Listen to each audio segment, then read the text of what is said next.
Bonjour et bienvenue dans Partir pour se découvrir, le podcast qui retrace le parcours de ces jeunes, étudiants, en recherche d'emploi, porteurs de projets ou bien encore explorateurs, qui, âgés de 18 à 30 ans, ont osé franchir le cap pour réaliser leur plus grand rêve, celui de partir à l'étranger. Du Canada, en passant par l'Espagne ou bien encore la Suède, Partir pour se découvrir vous amène aux quatre coins du monde, à la découverte de ces jeunes qui ont décidé de prendre leur destin en main. J'avais deux rêves, donc avant de faire ce voyage, c'était de partir seule et également découvrir le monde. Je pense que je n'oublierai jamais ce moment, un endroit en fait qui m'a beaucoup émue. Mon voyage m'a vraiment apporté énormément.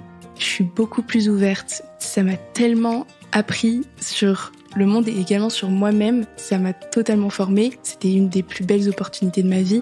À 18 ans, Pauline Rendu, originaire de Paris, vit toujours dans la capitale où elle est étudiante en double licence de droit-philosophie. Très occupée par ses études, elle tombe par hasard sur un post Instagram de la Commission européenne, présentant le programme Discover EU.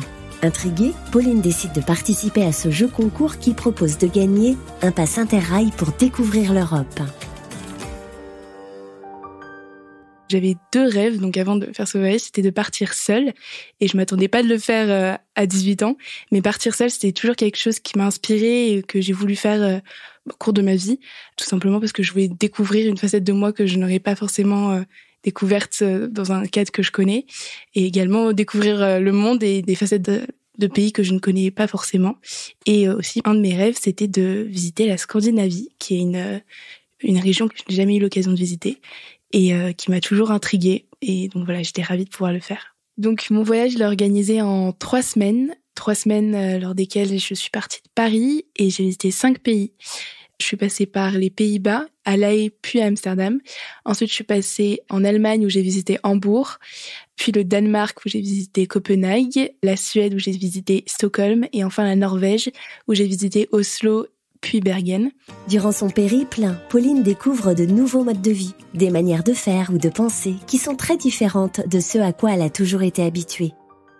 Copenhague et Stockholm m'ont réellement marqué du fait de la qualité de vie des habitants et de leur mode de vie et de l'ambiance que l'on retrouve dans ces villes. En fait, je compare à Paris parce que Paris, c'est ma ville de naissance et la ville où j'ai toujours vécu. On a un rapport aux choses extrêmement différent entre les habitants, donc que ce soit de Copenhague ou Stockholm. Et je pourrais même dire, en général, les habitants de la Scandinavie, les Scandinaves, ont un rapport aux choses extrêmement différent, contrairement aux Parisiens, où à Paris, on est un peu dans ce rythme effréné de l'urgence, de la productivité. Au contraire, là, j'ai plus retrouvé un rapport aux choses qui prend en compte le moment présent et qui prend en compte le processus comme étant la chose à apprécier. Et notamment, on voit des personnes passer des journées à se balader et à simplement profiter de moments en famille, alors que, par exemple, à Paris, on remarque plus un rythme effréné du métro. Donc c'était très agréable. Et j'avais appris notamment les ressorts un peu des systèmes politiques suédois ou danois qui sont très démocratiques et très axés sur l'écoute des citoyens. Et voilà, donc d'un point de vue française, si on compare les deux contextes, je trouve ça très intéressant de trouver un système où en fait les citoyens ont l'air plutôt heureux de leur fonctionnement politique. Donc ça m'a beaucoup marqué lors de mon voyage. Des découvertes, Pauline ne cessera d'en faire durant son été passé sur les chemins de l'Europe. Que ce soit un monument rempli d'histoire ou bien encore un regard ou une conversation échangée avec un passant, la jeune Parisienne restera marquée à jamais par certains événements. Mon meilleur souvenir lors de mon voyage, c'était un moment très particulier qui s'est passé à Stockholm. C'était lors d'une après-midi en plein août, parce que je suis partie en août. Et en fait, je me baladais dans le quartier hipster de Stockholm, qui est un quartier rempli d'artistes, qui est très inspirant. Il y avait une magnifique lumière, les gens étaient tous heureux. Enfin, c'était vraiment une ambiance très particulière et très agréable. Et en fait, je m'étais assise sur un banc, en train de regarder une sculpture que je trouvais particulièrement parlante et très jolie. Et en fait, j'étais en train de me renseigner sur la symbolique de cette sculpture qui représentait donc un chanteur populaire suédois qui était très important, notamment la période avant l'avènement d'ABBA. Et en fait, une vieille dame s'était assise à côté de moi et m'avait questionné sur les raisons pour lesquelles je trouvais cette statue particulièrement symbolique et qu'est-ce que je lui trouvais exactement à cette statue. Et donc, je commençais à lui exposer mon avis, le fait que je la trouvais particulièrement bien réalisée, voilà. Et en fait, il s'avère que cette vieille dame était la sculptrice de cette statue. Et donc, elle était absolument ravie qu'une jeune personne puisse lui donner son avis des années après qu'elle ait réalisé cette sculpture. Et donc, en fait, cette vieille dame faisait partie intégrante de ce quartier de Stockholm, puisqu'elle avait vécu toute la révolution culturelle qu'avait connue Stockholm et avait connu notamment ce chanteur populaire suédois. Il m'avait raconté donc des anecdotes sur sa vie. Et en fait, cette sculpture, c'était plus qu'une simple sculpture, c'était la représentation de la vie totale de cette dame. Je pense que je n'oublierai jamais ce moment, et notamment cette dame qui m'a partagé un peu de son histoire pour un bref moment, mais je pense que j'oublierai jamais ce moment. Sans le savoir, ce séjour sera également une occasion pour Pauline de se remémorer certains souvenirs de famille et de se reconnecter aux histoires que lui racontait sa mère quand elle était plus jeune. Il y a un moment également très particulier où c'était un endroit en fait qui m'a beaucoup émue. Je me suis retrouvée en haut de l'opéra d'Oslo, toujours en fin de journée, au coucher de soleil. Et en fait, c'était un moment très particulier parce que je savais que ma mère, quand elle était plus jeune, avait visité cet opéra et m'avait dit que ça l'avait marqué peut-être toute sa vie et qu'elle avait vécu un coucher de soleil en haut de cet opéra. Et en fait, je me retrouvais un peu dans les pas de ma mère, bien qu'on soit à des kilomètres d'écart. Je me retrouvais un peu des années en arrière et je me voyais comme si j'étais à sa place.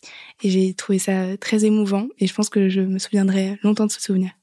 Plusieurs mois après être rentrée, Pauline continue de penser que ce voyage aura marqué un véritable tournant dans sa vie de jeune adulte. D'un point de vue personnel, mon voyage m'a vraiment apporté énormément.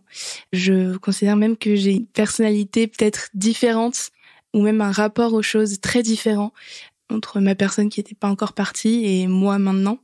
Je suis beaucoup plus ouverte, mais tellement plus ouverte aux opportunités qui me sont offertes.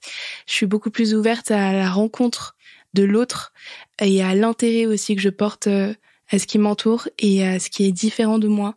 Et en fait, ça m'a tellement appris sur le monde et également sur moi-même.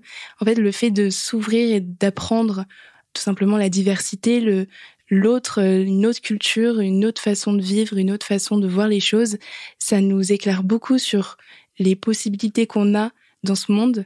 Et en fait, ça nous permet véritablement de nous construire. Et quand on dit les voyages forment la jeunesse, c'est véritablement ça, en fait. Ça m'a totalement formée et je m'attendais pas à partir seule à 18 ans. Même je considère ça tôt. Et en fait, c'était une des plus belles opportunités de ma vie. Et je ne regrette absolument pas d'être partie parce qu'aujourd'hui, je sais que maintenant, partir seule, ça ne me fait plus peur. Découvrir seule un autre pays, parler à des étrangers, ça ne me fait absolument plus peur. Je n'ai plus aucune appréhension. Et en fait, c'est plus que de l'épanouissement et de l'exaltation, donc c'est totalement positif. Aujourd'hui, Pauline a un petit message à adresser à tous les jeunes qui, comme elle, rêveraient de partir découvrir l'Europe. Alors à ceux qui auraient des appréhensions, des doutes, j'étais dans la même situation, vraiment avant mon voyage, bien que j'avais envie de partir seule, j'avais beaucoup d'appréhensions, j'avais peur de me sentir trop seule et d'être seule, pas par volonté, mais par dépit. Et en fait, tout simplement, la seule chose que je pourrais dire, c'est de se lancer. Parce que sans se lancer, sans saisir une opportunité, on ne vivra jamais ce qu'on pourrait vivre. Et en fait, c'est en acceptant les opportunités qui nous sont offertes qu'on peut réellement vivre des expériences qui constitueront des souvenirs absolument dingues dans notre vie. Donc voilà, je dirais, lancez-vous. Et il n'y a rien à perdre et tout à gagner. De nouveaux projets, de nouvelles envies et surtout des nouveaux rêves. Depuis cette aventure, Pauline voit clairement son avenir différemment. Si je devais résumer mon expérience en un mot, je dirais véritablement enrichissant, mais dans tous les sens du terme. Je n'ai fait que apprendre sur moi-même, sur les autres, sur une région du monde. C'était absolument que de l'apprentissage et que du positif. Au début, ma volonté était simplement de me découvrir et en fait, finalement, j'ai découvert les autres. Donc, c'était génial. Depuis cette expérience, je vois mon avenir différemment. J'envisage concrètement de vivre à l'étranger dans le futur, alors qu'avant, je voyais plus ma vie se passer à Paris. Le fait de s'ouvrir comme ça, en étant seule face à quelque chose qu'on ne connaît pas, c'est tellement exaltant et tellement épanouissant que forcément, on va chercher ce sentiment dans le futur. Et pourquoi pas, oui... essayer d'envisager ça dans mon futur. Que ce soit dans le cadre de programmes d'échange, pour effectuer un stage à l'international, s'engager dans du volontariat ou bien encore pour accomplir un projet personnel, le CIDJ et le réseau Info Jeunes Eurodesk vous accompagnent pour concrétiser votre projet. Alors si vous aussi, vous avez envie de partir à l'étranger, rendez-vous directement sur le site du CIDJ pour retrouver les coordonnées des référents Eurodesk près de chez vous.